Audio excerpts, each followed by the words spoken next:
Hola, ¿qué tal? Y como siempre, gracias por estar ahí.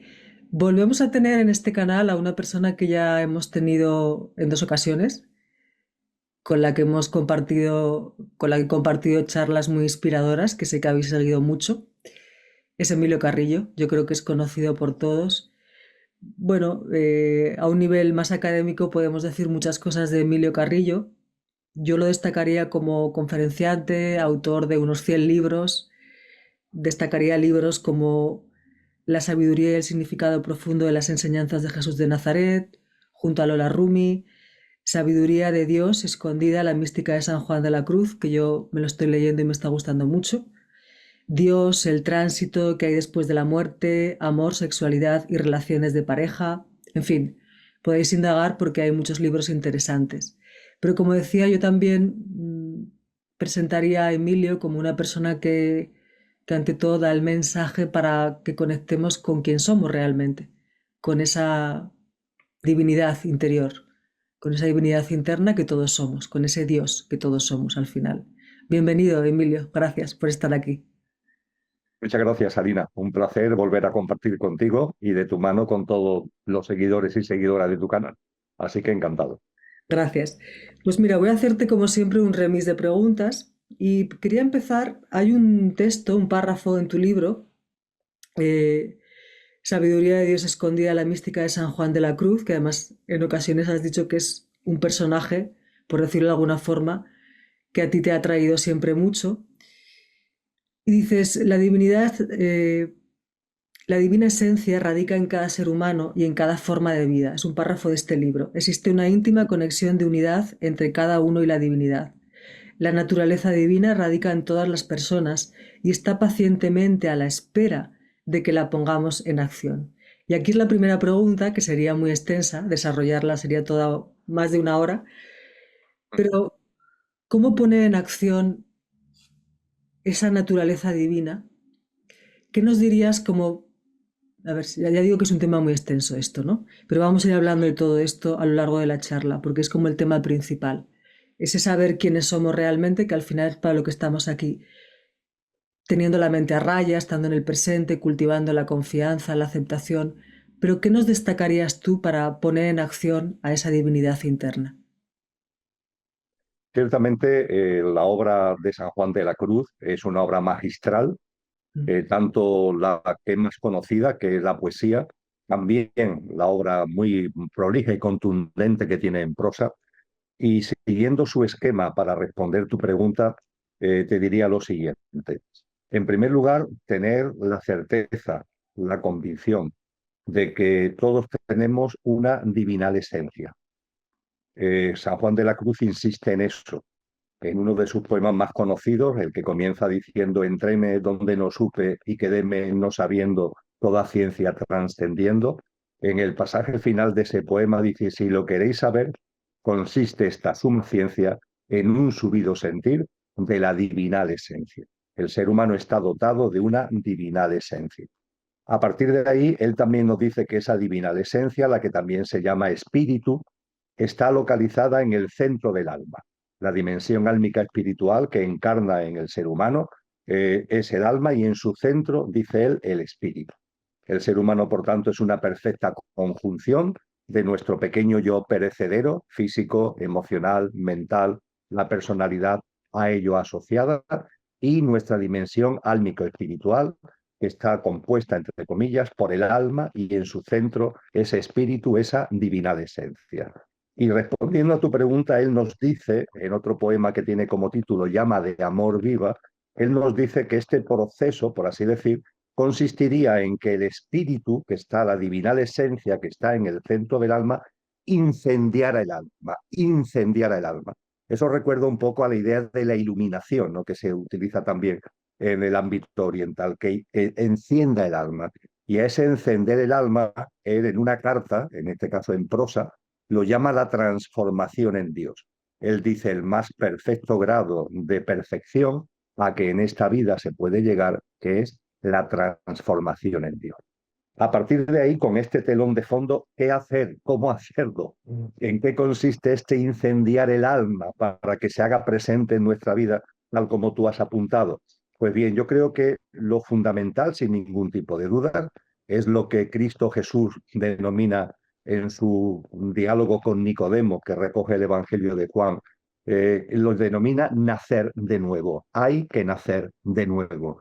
Y nacer de nuevo, fíjate, hablando de San Juan de la Cruz, hablando de Cristo, me voy a ir a la ciencia del yoga, porque finalmente las tradiciones espirituales van como concatenadas, no todas tienen un sentido profundo. Yo creo que culminan en la encarnación de Cristo en Jesús de Nazaret, todas tienen un sentido profundo, y en la ciencia del yoga nos encontramos las grandes causas del sufrimiento humano.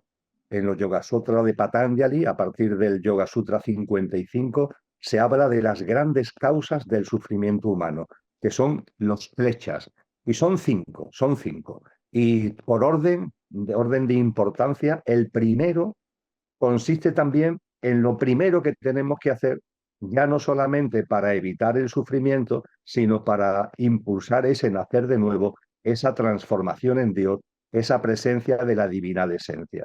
Y nos dice que el primer klecha, nos dice la ciencia del yoga de Patanjali, el primer klecha es el olvido de lo que somos. A veces en castellano se traduce como la ignorancia, pero eso es ambiguo, es el olvido de lo que somos, Alina. Para transformarnos, para que la divinal esencia se haga presente en nuestra vida, lo primero es salir de la amnesia, salir del Alzheimer profundo en el que nos encontramos de lo que somos. ¿Y esto qué significa? Lo dice el segundo Klesha, porque dice, claro, como olvidamos lo que somos, primera razón del sufrimiento humano, después viene la segunda razón del sufrimiento humano. Nos creemos que somos lo que no somos. Es decir, nos identificamos, podemos decirlo coloquialmente, con el personaje. Esto que está aquí hablando es una dimensión álmica espiritual compartiendo contigo y con todos los amigos y amigas de este canal y con todas las personas que vean el vídeo. Y esto que está aquí hablando tiene un componente perecedero, este pequeño yo físico, emocional, mental, que está aquí exponiendo, que está aquí razonando, que está aquí transmitiendo emociones a través de las palabras. Pero ojo, en mí hay encarnada una divinal esencia con un alma que es imperecedera. Cuando olvido lo que yo soy, ¿qué significa? Que olvido lo imperecedero que hay en mí. Olvido lo que en mí no va a morir, que sin duda ninguna es lo más importante, porque siendo importante el Emilio de turno, siendo importante el personaje, siendo importante el pequeño yo, no es menos cierto que ese pequeño yo es efímero, es pasajero. Y aunque tiene mucha importancia, por supuesto hay que darle su sitio y hay que cuidarlo a lo largo de nuestra vida porque es lo que nos permite vivir la experiencia humana. Ojo, ojo con creerte que eres eso, porque eres mucho más que eso. Podríamos decir que a muchas personas, ¿qué le pasa? Que viven la vida creyendo que son el Emilio de turno y enfocan la vida, sus decisiones, sus acciones, su dinámica de vida, siempre desde el planteamiento del pequeño yo pasajero y efímero, olvidando lo que somos y sin darle sitio en la vida a lo que realmente somos. Nacer de nuevo, la transformación en Dios, la presencia de la divinal esencia significa anteponer lo que realmente somos, no olvidar nunca lo que realmente somos y que lo pasajero y efímero que hay en nosotros, el pequeño yo, esté al servicio de lo que realmente somos y actuando y comportándose y con emociones y con pensamientos, etcétera, etcétera, alineados y con sentido desde el punto de vista de lo que realmente somos. Si una persona va avanzando en ese camino, se va dando lo que la mística denomina la presencia de lo que realmente es, que va abriendo la experiencia divinal del ser humano aún encarnado en esta materia. A mí me ayuda lo que estabas diciendo, a veces ayuda mucho, bueno, para mí misma lo primero, ¿no? Pero es algo que yo suelo aplicar en los cursos, o ahora que estaba haciendo una consulta lo estaba utilizando. A veces vemos a las personas, ¿no? Mi suegra, mi madre. A mí me gusta decir, es un alma en su proceso evolutivo, ¿no? Es un alma, míralo como un alma en su proceso evolutivo, igual que lo eres tú. Y así yo creo que evitamos tanto juicio o tanto drama o no sé, como que le quitamos cierto hierro al asunto, viéndonos todos como almas que estamos aquí pues para volver a recordar quiénes somos. Pero claro, también ese recordar quiénes somos supongo que lleva toda una cadena de vidas, porque Al final, ¿a qué venimos aquí? A recordar quiénes somos. Eso es lo que yo entiendo. Pero eso puede llevar toda una cadena de vidas porque y a medida que vamos evolucionando en conciencia en esa cadena de vidas, solucionando procesos pendientes o karma, como se quiera llevar, como se quiera llamar, no en la connotación de castigo, sino algún aprendizaje pendiente que quede por ahí, es cuando vamos definiendo ese yo. Así lo veo yo. Pero a mí, por ejemplo, me ayuda el que nos veamos como almas, que dejemos de identificarnos tanto sí, con nuestro personaje. Lo que pasa es que a veces la mente también nos coge por ahí, ¿no? Pero, por ejemplo, algo que yo creo que ayuda mucho, o sea, una cualidad de nuestro yo superior, a mí me gusta llamarle así, de nuestro Dios interno, sería confiar. Nuestra mente pensante, el ego, yo le llamo así, no sabe nada de confiar, más bien está siempre en el miedo. ¿Cómo podríamos, está claro que podríamos confiar más si viviéramos más desde nuestro Dios interno? Eso sería todo, ¿no? Porque nuestro Dios interno sabe de confianza, sabe de aceptación, sabe de no juicio. Pero la confianza es un tema que atrae mucho, que interesa, porque a veces nos puede costar un poquito integrarlo. ¿Qué nos dirías tú para que tuviéramos más confianza en la vida?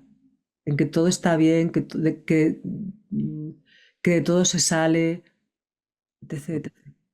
Creo que la llave para confiar en la vida, Alina, está en la reverencia hacia la vida. Es decir, comprender, integrar la envergadura, la grandeza de lo que es la vida. El percibir que la vida evidentemente está en mí, está en ti, pero la vida se expresa en todo y se expresa en todas las formas de vida que hay en este planeta. Se expresa en un sistema solar en el que está el planeta, se expresa en una galaxia en la que está el sistema solar, pero es que hay 2 billones de galaxias, hay cuatrillones y cuatrillones de planetas. La vida es una inmensidad y conforme más sabemos del cosmos, más sabemos de la vida, más sabemos de que en ella todo tiene un orden. Hay un orden natural, hay unas sincronías, todo se está en movimiento, por ejemplo, pero no está en movimiento caótico, hay ciclos, ciclos perfectos, los soles, los planetas, la propia biología humana, la naturaleza que nos acompaña. La inmensidad de la vida es espectacular. Creo que la ciencia lo está poniendo cada vez más de manifiesto y también nos muestra cada vez con más claridad que tiene unos patrones, unas sincronías, unas causalidades, unos ciclos. Y a partir de ahí, de ir integrando todo eso, el entender que este marco tan maravilloso en el que estamos no puede jugar en contra mía. Yo no puedo estar en este marco tan esplendoroso como que ese marco va en contra mía. El sentido común lleva a recapacitar y a reflexionar y a darnos cuenta de todo lo contrario. Si yo vivo en este marco de vida, si yo participo en este marco de vida, la vida que soy yo y la vida que me rodea por todos sitios, estamos alineados. Y por tanto, esa vida, entre comillas, me abraza. La reverencia hacia la vida, hacia todos los seres, hacia todas las expresiones de vida, te abre el corazón para entender que la vida siempre juega a tu favor, que todo lo que ocurre siempre, siempre juega a tu favor, no al favor a veces del pequeño yo, no al favor de lo que tu pequeña mente quiere, pero sí siempre a favor de tu verdadero ser. Juega siempre las experiencias, incluso las noches oscuras de las que hemos hablado tú y yo en este contexto. Las noches oscuras cuando aparecen en la vida tienen un sentido profundo, no son obstáculos, son trampolines para tu evolución, para el recuerdo de lo que somos, para que ese recuerdo de lo que somos lo vayas plasmando en tu vida cotidiana. Y la vida siempre juega a favor. Y esa vida esplendorosa y maravillosa de la que yo soy una modesta expresión, pero siendo una modesta expresión, participo plenamente en ella, total y absolutamente en ella, y ella se expresa total y absolutamente a través mía, merece mi confianza. Y esa confianza, por tanto, diría que tiene como llave la reverencia, esa reverencia que te va llevando en el camino que te acabo de compartir sintéticamente y que te abre el darte cuenta de que estamos en los brazos de algo maravilloso, que es una bellísima madre, por decirlo de una forma muy coloquial, y que siempre, siempre nos abraza, aunque pueda parecer que no, A veces, como hacen también las madres, a veces al niño, a la niña, ¿no? Tienen que darle alguna indicación, tienen que darle algún consejo, tiene que hacerle o evitarle algo, ¿no? Que no sea, para que el niño no sea caprichoso, para que vaya por el camino adecuado. Eso hace la vida con nosotros a través de las experiencias, a través de las vivencias que nuestra mente a veces rechaza, pero insisto, siempre, siempre todo lo que ocurre juega a nuestro favor porque la vida es una gran madre que siempre nos abraza y que nos apoya en nuestro proceso evolutivo. Por eso se dice una frase, es algo parecido, de quien puede agradecer lo bueno y lo no tan bueno, entre comillas, se convierte en un maestro, porque se da cuenta que en eso no tan bueno, entre comillas, hay un aprendizaje, hay un mensaje, hay una oportunidad de evolución, etcétera.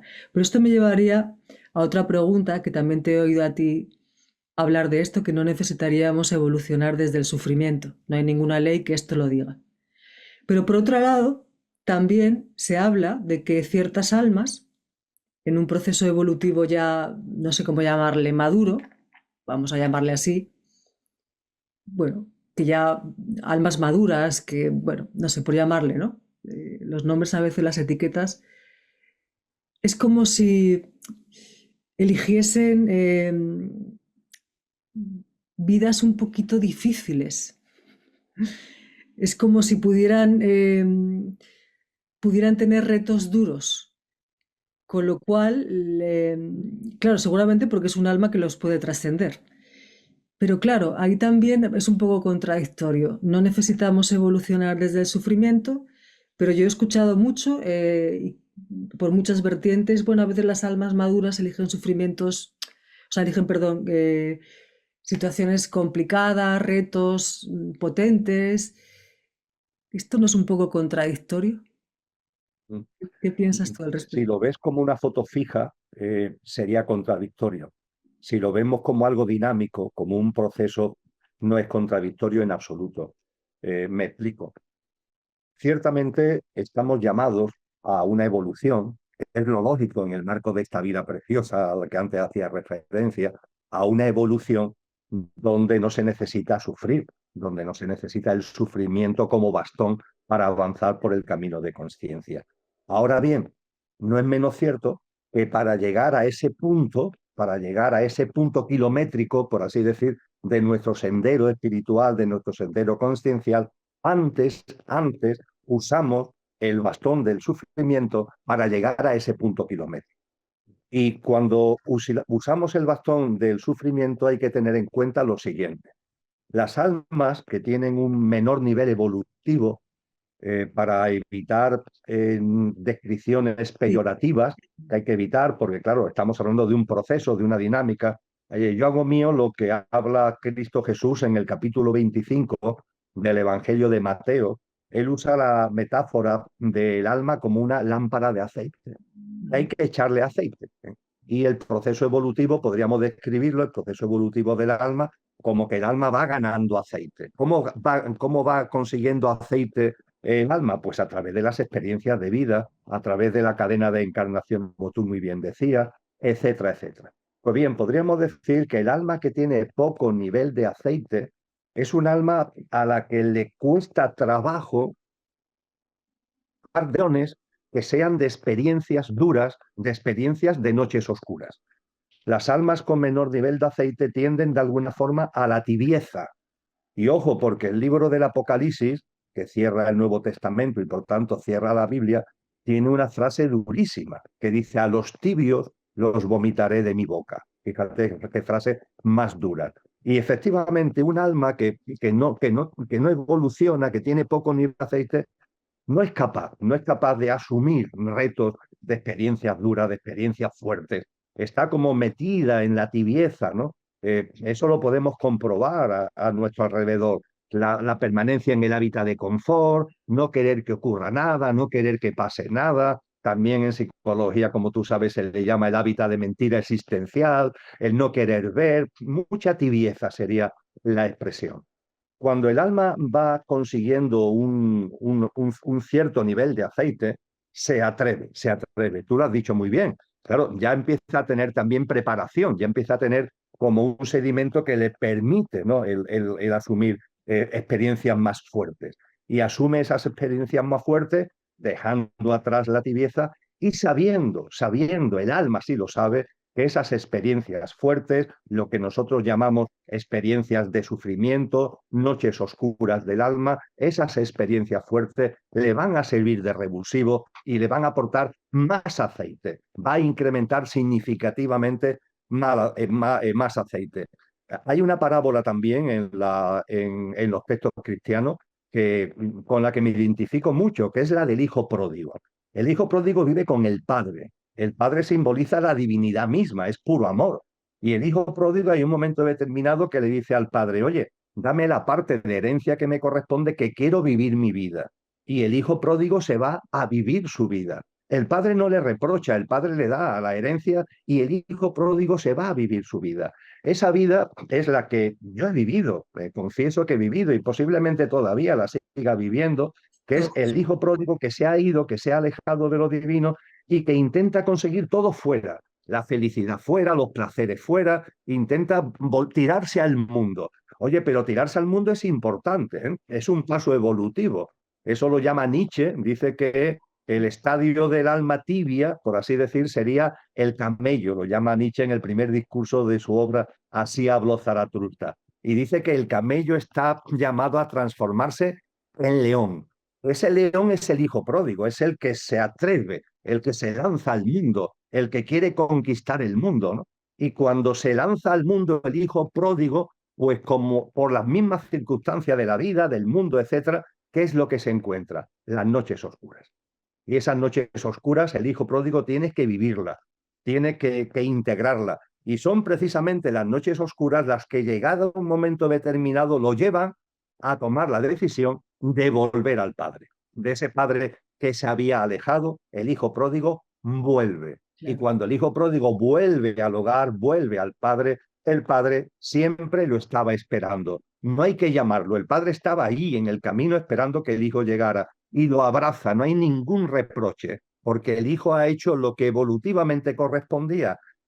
Se ha alejado, ha vivido experiencias, ha sacado jugo a las experiencias, lo ha pasado mal como consecuencia de las noches oscuras, pero ha crecido y ese crecimiento finalmente lo lleva a volver al Padre. Y cuando vuelve al Padre ya es otra cosa, no es el que se ha ido, no es el que está con el Padre sin haber pasado todo ese proceso. De hecho, no quiero seguir por esta parábola porque es enormemente intensa, pero hay otro hermano, porque el hijo pródigo es el hermano menor y hay otro hermano que es el hermano mayor que se queda con el padre. Y curiosamente la parábola pone de manifiesto que el que se ha quedado con el padre no ha aprendido el amor que es el padre, porque cuando el hijo pródigo vuelve y el padre le hace una gran fiesta, el hijo mayor que está pegado al padre se enfada. El padre es amor y el hijo que está pegado a él, fíjate por dónde, no ha aprendido el amor. Y el que se ha alejado y ha vivido todas esas experiencias vuelve ya con un sedimento, vuelve con una experiencia, no vuelve con una sapiencia también como consecuencia de esas experiencias.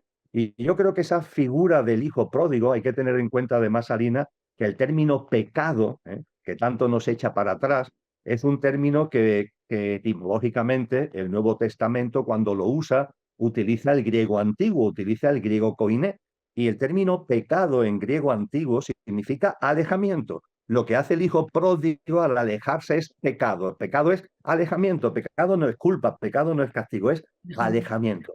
Y mira por dónde ese alejamiento se convierte después en acercamiento y ese acercamiento se consigue porque se ha atrevido. El hermano mayor no se ha atrevido y al no atreverse no es capaz de integrar la verdadera naturaleza del padre, es ese amor, cosa que sí sucede con el hijo pródigo. Así que podríamos decir que cuando un alma tiene escaso nivel de aceite, es tibia, le cuesta trabajo afrontar experiencias duras, por así decir, que sin embargo son muy importantes para el crecimiento evolutivo. Cuando el alma va teniendo ya un cierto nivel de aceite, se atreve, sale de la tibieza, vive esas experiencias de noches oscuras y esas experiencias de noches oscuras la van incrementando en su autoconciencia hasta que llega un momento, que es a lo que yo me refería, tal como tú recordabas al principio de formular la cuestión, en donde ya se acabó, ya no necesitas la noche oscura, ya has llegado a un nivel de aceite en donde ya la vida misma, a través de ese nivel de aceite, se expresa en tus acciones, en tus comportamientos, en tus emociones, en tus pensamientos, y ya ese sufrimiento, ese requerimiento del bastón del sufrimiento deja de ser necesario. Claro, eso sería, eh, lo que puede pasar ahí es que una persona, bueno, como nos ha pasado a todos, ¿no? Yo creo, esté sufriendo en algún momento de tu vida, ¿no? Y no entiendo esto y por qué me pasa esto, lo que sea, ¿no? Y tu alma está contenta porque está diciendo, tu alma está haciendo la evolución que necesita, ¿no? Está pasando por el camino como el hijo pródigo que necesita para su evolución. Y además, eh, realmente eso lo vemos y nos ha pasado yo creo que a todos. ¿Cuál ha sido muchas veces nuestro revulsivo para buscar la espiritualidad? El sufrimiento. No debería ser así quizá, pero lo es, ¿no? Entonces es como que cuando vivamos las experiencias lo intentemos ver desde ese punto del alma, ¿no? De lo divino dentro nuestro, como que es algo que, bueno, que estamos viviendo para nuestra evolución, no para, no porque soy un desgraciado y la vida me está castigando, ¿no? Que cambiemos la perspectiva, el enfoque. Ahí yo creo que eso es lo que nos va a ayudar. No sé qué piensas tú, pero yo creo Claro, pero fíjate, Alina, que la sociedad esta, los influjos sociales, nos llevan a todo lo contrario, que ¿no? todo lo contrario, sí. Las películas de Hollywood están los winners y los losers, ¿no? Los ganadores y los perdedores. Y claro, no se puede ser, no debemos ser perdedores, ¿no? Y claro, las experiencias, sin embargo, entre comillas, de perdedores, son experiencias que el alma elige y que al alma le vienen, como tú dices, muy bien en su proceso evolutivo, por más que a nuestra mente le cueste trabajo integrar esa gran verdad y esa gran realidad. Has dicho algo que, bueno, has nombrado el tema de la culpa, ¿no? Cuando hablabas de la palabra pecado, que significaba que o sea, no tenía nada que ver, distanciamiento, no tenía nada que ver con la culpa. Muchas veces una de las cosas que más, una de las emociones con las que más nos podemos identificar cuando estamos desde el ego, desde el pequeño yo, como le llamas tú, sería la culpa, que siempre atrae autocastigo inconsciente, porque es lo que proyectamos, ¿no?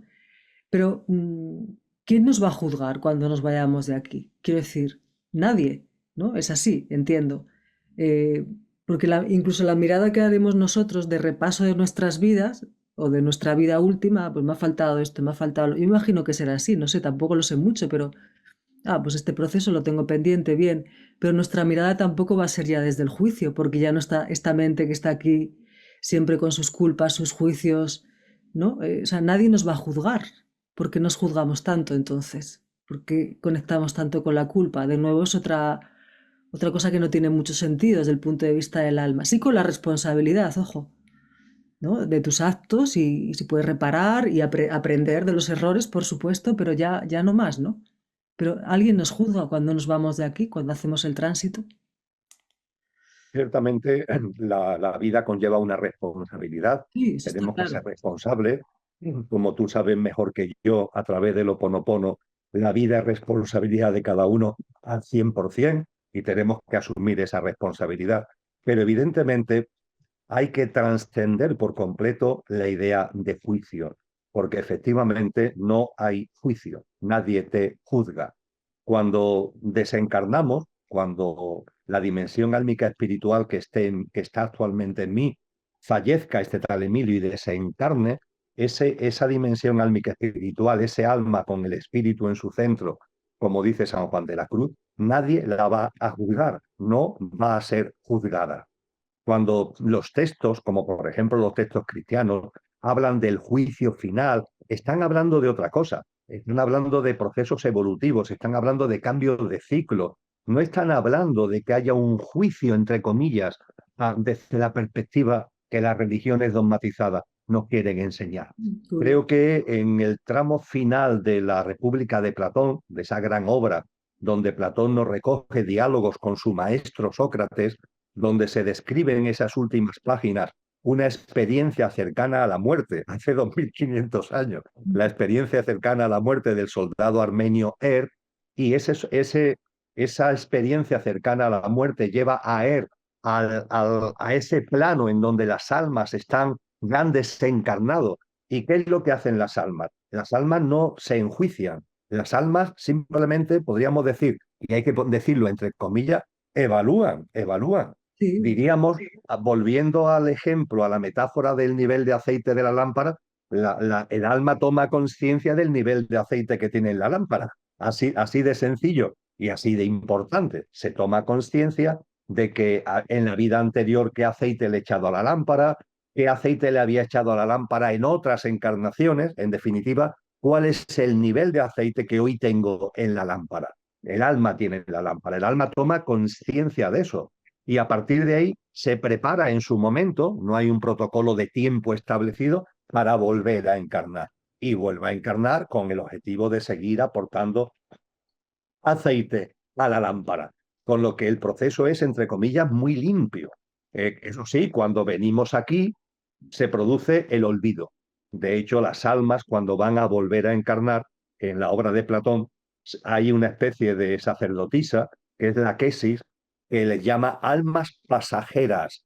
Vais a volver a encarnar porque es vuestra voluntad, nadie os obliga, y vais a encarnar con el formato que habéis elegido para sacarle jugo a la experiencia. Y le dice también, vais a pasar el río del olvido. Claro, ese río del olvido que hace que cuando estemos aquí tengamos que salir de la amnesia, porque no recordamos las vidas que hemos vivido, no recordamos las experiencias que hemos tenido en otras encarnaciones.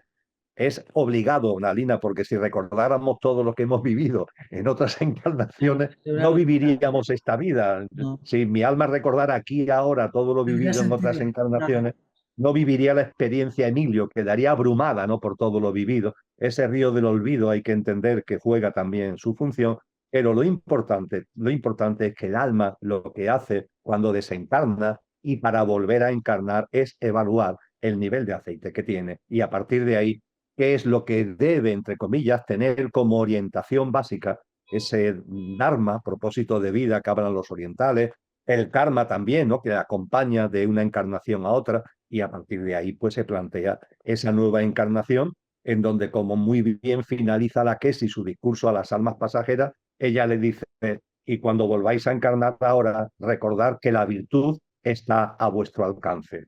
Que la hagáis vuestra o no, depende solo de vosotras, porque Dios es inocente. La virtud está a nuestro alcance. Si en la encarnación nueva vamos haciendo nuestro, entre comillas, la virtud, eso en la filosofía griega es un término muy importante que no tiene que ver tampoco con dogmatismos religiosos, si vamos haciendo nuestra la virtud, pues estaremos echando aceite a la lámpara. Si la rechazamos, si despreciamos la virtud, estaremos desperdiciando la nueva encarnación. Pero has dicho que podría elegir el alma encarnar o no, pero si no ha acabado o sea, no ha acabado su proceso evolutivo de definir, o sea, estamos como, es que obligados, Jolín, es que el lenguaje a veces para estas conversaciones es limitado, pero sí que el alma siempre quiere reencarnar, ¿no? Porque tiene que acabar su proceso evolutivo, pero nadie lo Claro, obliga, pero es que te refieres a eso, ¿no? efectivamente, el alma es la que ella misma, tras evaluar su nivel de aceite, siente, entre comillas nuevamente, porque el alma evidentemente no tiene lo que nosotros llamamos sentimiento, no se puede calibrar así, pero el alma percibe, en conciencia sería la palabra, conciencialmente percibe el volver a encarnar para seguir llenando la lámpara de aceite. Pero ojo, porque llega otra cuestión muy importante, aunque son tan pocos los casos que no sé si merece la pena entrar en ello. Pero ¿qué sucede cuando el alma ha llenado por completo la lámpara de aceite? Sí, eso Ya es. no encarna. Pues mira, eso la tradición oriental, la tradición budista, nos habla de lo que en la tradición occidental llamamos los maestros, maestros y maestras, ¿no?, que podemos entender que ya han llegado a un nivel de aceite, si no pleno, prácticamente pleno.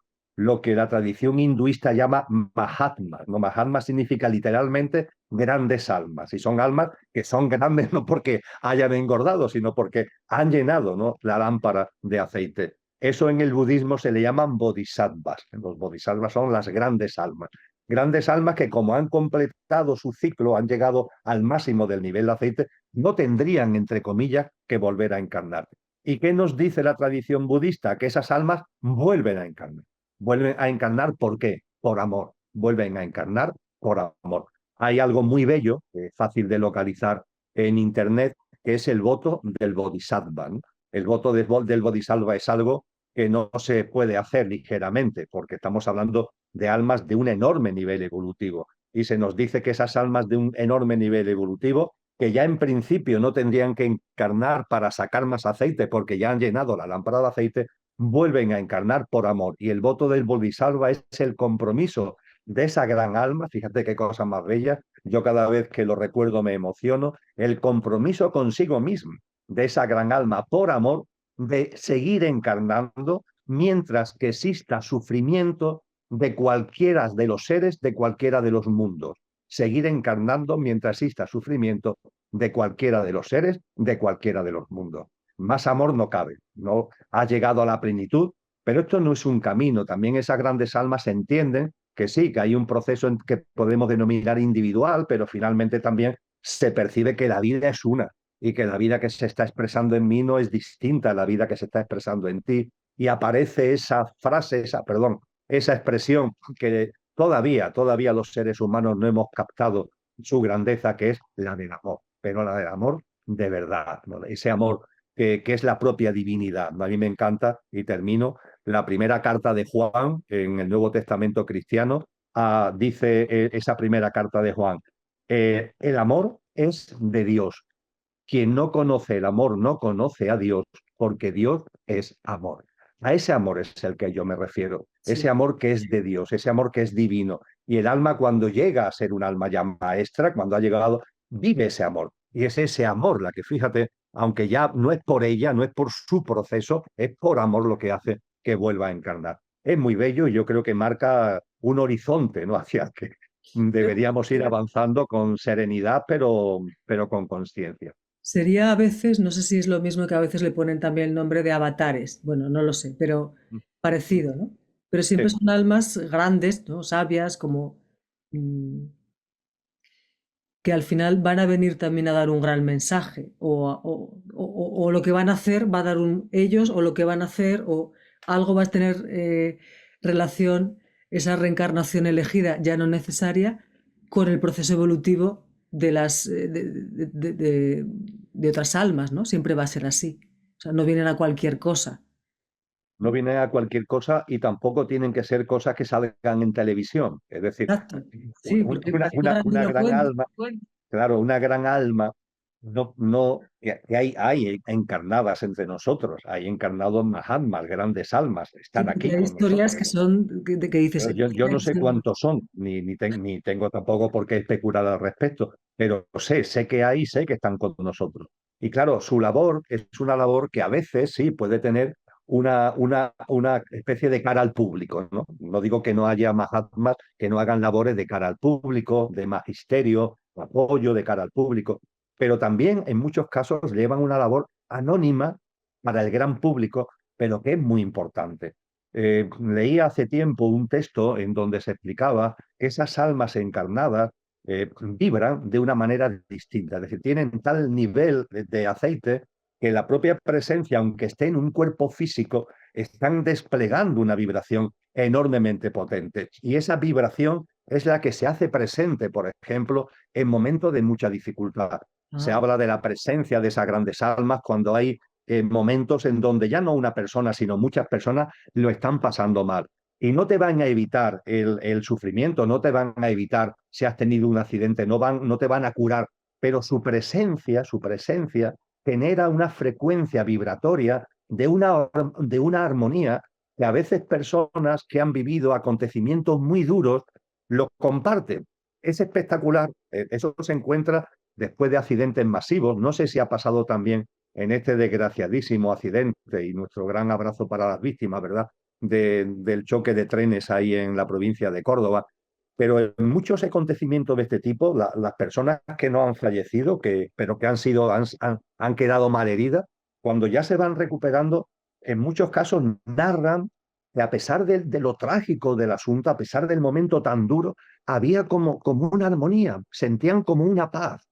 Eso no le quitaba el dolor, evidentemente, pero había algo muy sutil en el ambiente, por así decir, ¿no? Y ese algo muy sutil, no digo que haya sido el caso de lo de Córdoba, pero que es frecuente que se produzca ese ambiente, ese contexto de armonía en una situación tan trágica, es la aportación de las grandes almas. Las grandes almas tienen una gran capacidad a través de la concentración y de la meditación de lanzar su frecuencia vibratoria, en fin, que hacen una labor bellísima de acompañamiento, más o menos activo, más o menos de cara al público, pero que está ahí entre nosotros. Y además es verdad, yo también he oído hablar de este tema, es una vibración como sanadora, ¿no? Sanadora, o sea, te transforma, te sana, sí, sí, sí.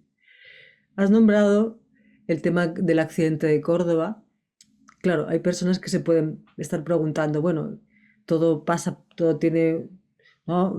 Hay que confiar, todo tiene un sentido profundo y este tipo de accidentes, cómo es que ocurren, pero también yo lo que he oído, no sé ya, tú sabrás más de esto que yo seguro, pero al final tampoco es casualidad cuando almas desencarnan en grupo.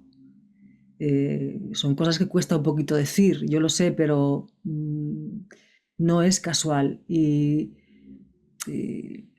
si ninguna alma desencarna por casualidad, es como que mi proceso evolutivo ha acabado como alma, volvemos a decir como alma. Que claro, como personaje, las personas puede costarnos entender esto, ¿no? Si se nos va un ser querido, pero no sabemos si esa alma ya había acabado su proceso.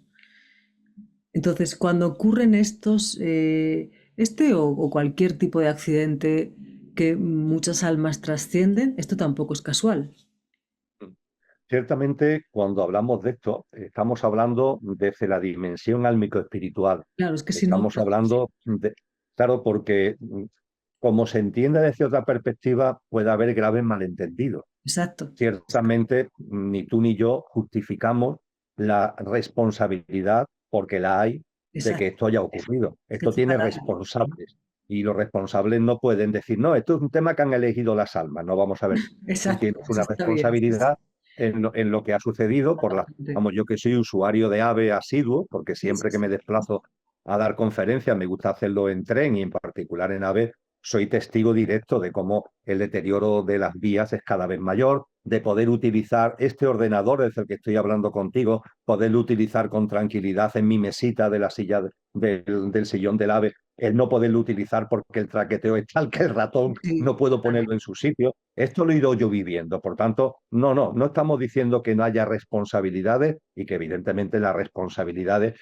tienen que ser asumidas por los responsables. Aunque no quieran, tienen que ser asumidas por los responsables. Y no estamos quitando esa responsabilidad, por favor.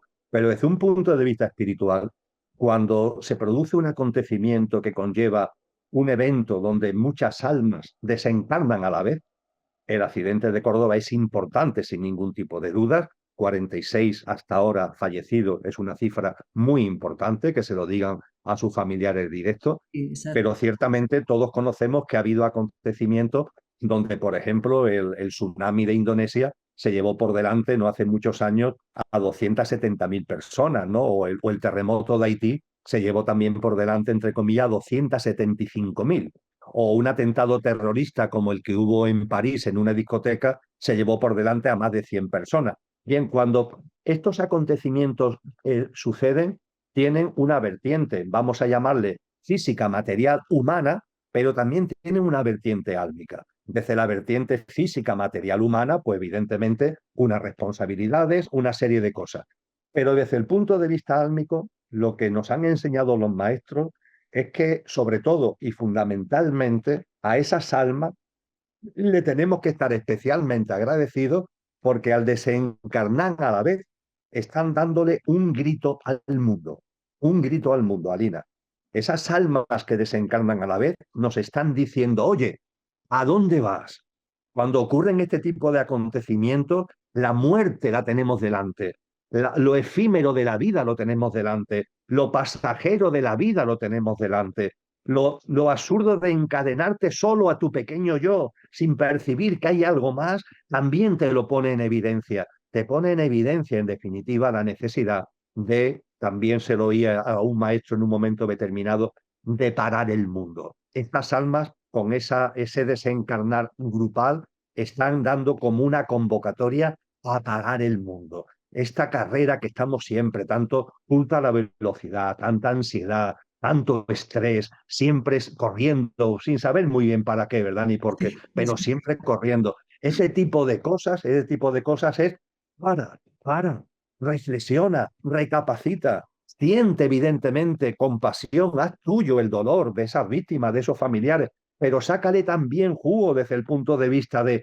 esta es la que tú llevas, esta vida que entre comillas, como Emilio, como Alina, puede terminar en cualquier momento. Esta vida es la que de verdad yo quiero llevar. Esta es la vida que cuando esto termine, porque esto va a terminar, que esto no se puede estirar el chicle indefinidamente. Lo que me voy a llevar de aquí es lo que yo de verdad quiero llevarme de aquí.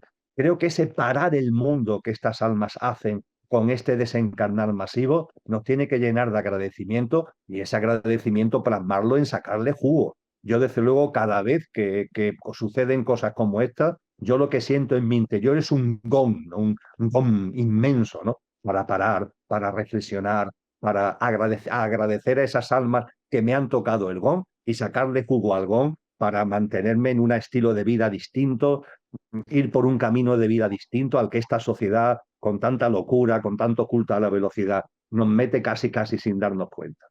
Totalmente de acuerdo, sí. Además, es verdad, sí, sí, totalmente. Yo cuando pasó lo de Córdoba lo pensaba, ¿no? Digo, esto nos enseña a lo efímera que es la vida y que quizá a veces perdemos mucho el tiempo y no la disfrutamos, ¿no? Entonces, la muerte es la gran maestra que nos enseña a no desperdiciar la vida, sin duda. Y yo creo que a veces, aunque digamos que sí, no la tenemos presente y nos parece que vamos a estar aquí eternamente. Y siempre cuando escuchamos, no sé, cuando pasan estas cosas te hace reflexionar. Y por un tiempo te dura. El tema es que nos tendría que durar más tiempo, ¿no? Bueno, estamos en ello. Esa, ese saber lo efímero de la vida. Mira, hay un poema muy bonito de San Agustín que dice, Padre, estoy buscando, no hago afirmaciones, pero tú, mi Dios, vigila mis pasos y señálame el camino. Amén. A mí me encantan las oraciones. Esto te lo planteo porque cambiando un poco de tema y siguiendo con la conexión con nuestro yo superior, nuestra divinidad interna, ¿podemos comunicarnos con nuestro yo superior? Bueno, para mí sí, quiero decir, yo lo hago con total naturalidad. Creo que podemos hablar con nuestro yo superior, hablar en el sentido de pedirle, como hace San Agustín, porque señálame el camino, ¿no? Es como pedirle a tú, me aparto, no sé por dónde ir, señálame el camino porque estoy perdido. A veces es como humilde decirlo, ¿no? Desde el personaje ya no. Señálame el camino. Claro, y tendremos que estar después atentos a las inspiraciones que nos vengan, mm, esas, esas intuiciones, esas ganas de hacer algo, de llamar a alguien, de seguir otro camino, de cambiar de rumbo, esas señales, sincronicidades, porque cuando tú dices con sinceridad, Padre, señálame el camino, em, Padre, como queramos llamarlo, tiene que ser sincero, ¿no? Pero podemos pedirle a nuestro yo superior, a quien somos realmente, al conductor que le llamas tú, que nos guíe, sin duda, y esperar su guía. Y claro que sí, Alina, y no solamente pedirlo, que por supuesto que sí, expresarlo, que por supuesto que sí, sino tomar conciencia de que esa voz, esa Está orientación, guiando. siempre Está. está ahí. Quizás el pedirlo es como quitando el tapón de los oídos, Sí, ¿sabes? sí, ¿Qué es lo que exacto. significa Sí. realmente pedirlo? Porque siempre Es como está tomar ahí. conciencia de, estás ahí, vale, ahora lo sé, ¿no? Fíjate, Agustín de Hipona, que tuvo una vida díscola, vamos a llamarla así, durante un tiempo, hasta que dio un giro hacia Cristo, ¿no? Que fue lo que lo transformó por completo. Él tiene un libro donde describe su camino de hijo pródigo, al que hacíamos referencia antes, con sus experiencias, con sus noches oscuras. El libro tiene como título Confesiones. Es un libro que se compone de 12 libritos, no es un libro extenso, y en el libro 10, apartado 27, narra el momento culmen donde ya plaf, se produce el clic en él que lo lleva a la de ese nacer de nuevo al que hacíamos referencia antes. Y él dice, fíjate qué cosa más bella, Alina, él dice, tarde os amé, hermosura tan antigua y tan nueva, tarde os amé. Y he aquí que vos estabais dentro de mí y yo de mí mismo estaba fuera. Vos estabais conmigo y yo no estaba con vos. Me apartaban de vos todas aquellas cosas que si vos no fueseis, no serían. Es, es de una belleza, es es primorosa, ¿no? Darnos cuenta que está aquí, soy yo el que estoy fuera, engarzado en mi pequeño yo, en lugar de dar en valor mi verdadera esencia. Y eso que realmente somos, esa divinal esencia, volviendo a San Juan de la Cruz, el Evangelio de San Juan tiene una característica muy curiosa, Alina, y es que al espíritu, que es como se llama en el cristianismo esa divinal esencia, el espíritu, el Evangelio de Juan no lo llama espíritu, lo llama siempre paráclito. Siempre que hace referencia al espíritu lo llama paráclito. Y paráclito es una expresión del griego antiguo, volvemos al griego koiné, que significa consejero, consejero. Ah, mira, Cada vez que Juan el Evangelista habla de la divinidad que tenemos en nuestro interior, lo llama el consejero. Fíjate qué gráfico, ¿no? Efectivamente, nuestra divinal esencia, nuestro verdadero ser, siempre actúa de consejero. Podríamos decir, tú me lo has oído a mí más de una vez, que nuestro pequeño yo es el coche. ujú, Nuestro yo físico, emocional, mental, la personalidad a ello asociada es el coche.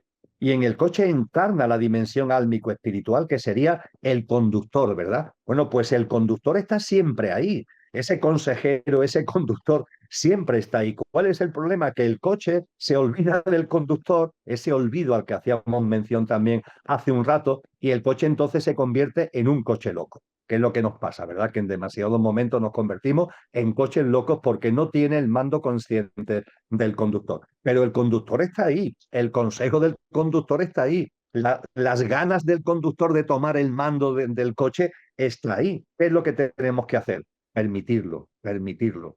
Por eso también en las tradiciones espirituales se habla mucho de la necesidad del desalojo. Y el desalojo no es ni mucho menos una especie de renuncia o de rechazo, no, no. El desalojo es darnos cuenta que nuestro ego tiene tanto peso que todo lo ocupa. sí, Y tenemos como que sacar tantos muebles, no hay que sacar tantos muebles del ego de la casa para que es en lo que realmente somos se haga presente. Y cuando se hace presente es el consejero, es el paráclito. Y esa oración preciosa de Agustín de Hipona tiene mucho más que ver con quitarse los tapones, ¿no? Cuando pido significa que me estoy quitando los tapones para oír esa voz, escuchar, mejor dicho, esa voz que siempre está ahí.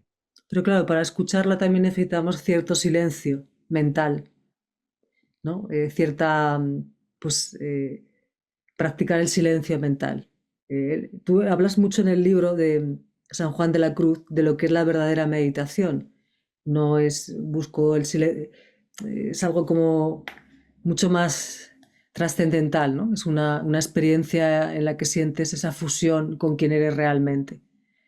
Pero claro, el consejero está ahí siempre, le podemos pedir guía, porque está ahí, para eso. Pero claro, luego también tenemos que saber escucharle y para eso necesitamos cierto silencio mental, ¿no? Practicar el silencio, lo que decíamos, ¿no?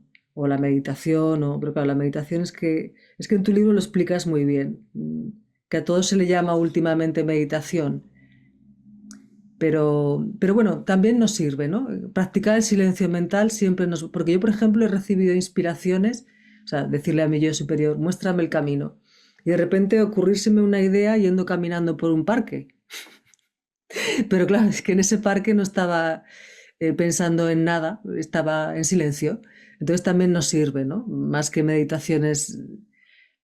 Quiero decir, yo cuando he meditado no he tenido nunca esas experiencias trascendentales, ¿no? Que contabas en tu libro, ¿no? Pero yo creo que simplemente silencio, ir acumulando silencio. Que lo uno con lo que has dicho antes, que en esta sociedad no es fácil, porque en cuanto te sales un poco de tu entorno, de tu silencio, entras en la paranoia y tienes que volver, o por lo menos a mí me pasa, tienes que volver a centrarte otra vez porque has entrado en la paranoia de la sociedad, se te olvidan cosas, tienes que volver. No sé si se me entiende lo que estoy diciendo, creo que sí. Que tenemos que Creo que muy estar bien, creo que muy bien. saliendo y entrando todo el rato porque si no es como, ay, que ya me he ido, espérate, tengo que volver a conectar conmigo que me estoy perdiendo, ¿no? Pero me parece muy bonito lo que has dicho, que siempre tenemos ese consejero ahí para pedirle, porque claro, eso también enlazaría con otra idea. Cuando venimos aquí, vale, podemos elegir un proceso consciencial según eh, la edad del alma, por llamarlo de alguna forma, bueno, mm, que sea un poquito duro. Desde el personaje, el alma está encantada, pero luego que nos quitemos esa idea de que aquí estamos solos. Tenemos a nuestro consejero, ya hemos hablado, hablamos en el último encuentro del ángel guardián, el ángel custodio, y más seres de luz que tenemos. Es decir, no venimos aquí, es como si a veces hay una idea de que se nos arroja aquí, hay gente que dice, pero ¿qué es esto? ¿No? Es como si, no, para empezar lo hemos elegido y hay ayuda, ¿no? Hay, o sea, no estamos solos. Eso también creo que es importante, ese concepto. ¿Qué nos dirías al Y tan respecto? importante, Lina, y tan importante. Eh, es otro de los problemas, entre comillas, lo de problemas, que tenemos cuando olvidamos lo que somos. Porque claro, cuando olvidamos lo que somos, también olvidamos lo que es. No vemos la realidad. Nos apartamos de la realidad y la realidad tiene también un componente muy evidente cuando se ve, pero hay que verlo y eso tiene también que ver con el nivel de aceite del alma, pero cuando se ve es muy evidente que es el nivel de lo sobrenatural, no de lo preternatural. No voy a entrar en esa diferencia. Lo preternatural tiene más que ver con fenomenologías involutivas, etcétera. No, lo sobrenatural tiene que ver con ese acompañamiento de alta vibración en el que estamos absolutamente rodeados. Efectivamente, tenemos ángeles que nos guardan, ¿eh? Que cada uno de nosotros tenemos un ángel guardián que nos está protegiendo, que nos está acompañando. Las grandes almas están entre nosotros, los órdenes celestiales también nos acompañan. Eh, Cuando vas reverenciando la vida, lo compartíamos cuando hablábamos de la confianza, te vas dando cuenta que la propia vida tiene manifestaciones naturales y sobrenaturales que hacen que nunca estés solo. Yo esto se lo recuerdo mucho a muchas personas en estos tiempos que, como tú sabes también muy bien, Alina, en la sociedad de la información y de las telecomunicaciones, hay más incomunicación que nunca, ¿no? Cada vez hay más gente que se siente como en soledad. No la soledad querida, no la soledad buscada, no la edad del sol, ¿no? Que es esa soledad que ya el alma busca en momentos concretos de retiro, ¿no? No, no, es la soledad impuesta, ¿no? La incomunicación, ¿no? Y hay muchas personas que me dicen, Emilio, es que yo no tengo con quién hablar, es que no me puedo expresar, es que no hay nadie cerca con el que pueda compartir determinados temas. Y bueno, pues hay que recordarle lo que realmente somos, ese yo superior al que tú antes hacías mención, pero también hay que recordar que estamos vinculados álmicamente, Alina, estamos vinculados álmicamente. Obviamente tú y yo, que físicamente, imagínate desde cuándo no nos vemos y que lo que nos hacemos es ver de vez en cuando online, hay vínculos álmicos que están ahí.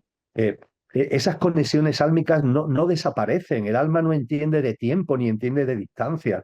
Cuando de alguna forma tú generas un vínculo con una persona, ahí también hay un vínculo álmico y hay un acompañamiento. A mí me gusta a veces decir, pero ¿por qué no nos comunicaremos más álmicamente cuando hay una pelea con alguien, ¿no? Y lo intentas arreglar esa pelea, ¿no? Pero el pequeño yo tuyo y el pequeño yo del otro, no hay forma, ¿no? Incluso tú lo intentas, pero inténtalo álmicamente. Como tú decías antes, guarda silencio, respira conscientemente, intenta entrar en ti, en introspección, y desde el alma, con palabras o en silencio, como tú quieras, en cualquier rincón de tu casa, exprésale a ese otro alma. Lo que expresándoselo al yo físico no da resultado, exprésaselo de alma a alma. Yo esto lo he experimentado directamente, Alina, y los resultados son espectaculares, de verdad, porque hay una comunicación alma a alma. Esto lo estoy compartiendo desde el punto de vista de que no estamos solos, estamos acompañados álmicamente, estamos acompañados por ángeles, estamos acompañados por grandes almas y estamos acompañados por más figuras que nos acompañan más si nos vamos abriendo. Para mí la presencia de Cristo en mi vida es continua y yo veo a Cristo como una especie de fuerza de atracción que una vez que como que he soltado carga, me atrae, me atrae, me atrae, ¿no? Y me sirve de brújula para mi vida, esa voz a la que tú hacías referencia, ¿no? Entonces, la idea de que estamos aquí como abandonados, perdidos, la sensación de incomunicación que podemos tener muchas veces, eso es desde el coche, eso es desde el pequeño yo. Cuando recordamos lo que somos y conforme lo vamos recordando más, nos vamos dando cuenta de que estamos en un contexto de una realidad donde hay una esencia más allá de la apariencia. Puede ser que en apariencia te veas solo, pero en esencia nunca. siempre estás muy bien acompañado. Pero además, eso es un gran consuelo. La verdad es que simplemente hablar con tu ángel guardián a mí es algo que te da mucho consuelo, la verdad. Porque además sabes que es verdad, que no son. Entonces, cuando has dicho que también estamos acompañados por almas sabias, ¿te referirías a las almas de las que has hablado antes? Porque Efectivamente. también recuerdo una vez que comentaste, y yo lo leí hace poco, que a Mm. veces incluso, a ver, ¿cómo decirlo? Creo que era así, ¿no? Nuestro ángel custodio está ahí, pero también podíamos, es como si un alma que fuera afín con nosotros. Por ejemplo, contigo podría ser San Juan de la Cruz, qué sé yo, que tú has nombrado que siempre has sentido, también nos asistiese de alguna forma. No sé si me explico. Yo leí esto, no sé explicarlo muy Perfectamente. bien, pero creo que va por ahí. Eh, Almas Sin que ya han ningún tipo de vivido duda. pueden estar ahí también como, no sé si como, es que la palabra guía no, pero pueden estar ahí de alguna forma como con cierta asistencia. ¿Podría ser? Sin ningún tipo de duda, Alina. Yo siento ese acompañamiento del alma que encarnó en Juan de Yepes, ¿no? Llamado San Juan de la Cruz. Yo siento ese acompañamiento. Siento incluso cuando quiero escucharlo directamente, cuando percibo que ese alma me quiere decir algo, lo que hago es cualquiera de sus libros, que están aquí, por cierto, a mi izquierda, lo abro, ¿no? Cualquier poesía, cualquier texto, y siempre, siempre aparece exactamente eso que requiere en ese momento mi alma, aquí ahora, en mi experiencia como Emilio. Claro que sí, efectivamente yo cuando hacía mención antes a lo del acompañamiento de grandes almas, me estaba refiriendo a las almas que están aquí encarnadas entre nosotros, esos Mahatmas, etcétera, a los que antes hacía referencia. Pero por supuesto, y ha hecho muy bien en ponerlo de manifiesto, Alina, por supuesto que también hay grandes almas que no tienen por qué estar encarnadas aquí, puede ser que estén o pueden ser que no estén, con los que podemos sentir un especial vínculo. Y esas grandes almas con las que podemos sentir un especial vínculo, claro que nos acompañan continuamente, continuamente, porque esas grandes almas tienen ya unas capacidades que se nos escapan para nuestra mente y que hacen posible lo que para nuestra mente puede parecer imposible. Bueno, sí, el alma de San Juan de la Cruz va a estar pendiente de ti continuamente. Bueno, pues el alma, esa gran alma, tiene unas capacidades, tiene unas potencias que están plenamente en vigor y que hacen que efectivamente cuando nosotros conscientemente generamos el vínculo, hay que generar el vínculo. Yo creo que esto muchas personas tienen esos vínculos espirituales y pueden atestiguar lo que yo estoy compartiendo. Cuando tenemos vínculos con figuras espirituales, percibimos el acompañamiento, el apoyo, el consejo que se nos da a través de ese vínculo. Sí, yo creo que eso también sea cierto. Sí, sí, sí. Pues bueno, ya llevamos una horita, creo que ya voy a dejarte descansar. Yo cerraría además así porque creo que es algo muy bonito. No estamos solos y bueno, una de las preguntas que te hacía era cómo confiar, cómo conectar con nuestra divina esencia. Creo que todo lo que hemos hablado nos ayuda a ello, así que te doy mil gracias, Emilio. Me ha encantado la charla. Siempre eleva la vibración hablar contigo y de estos temas, la verdad.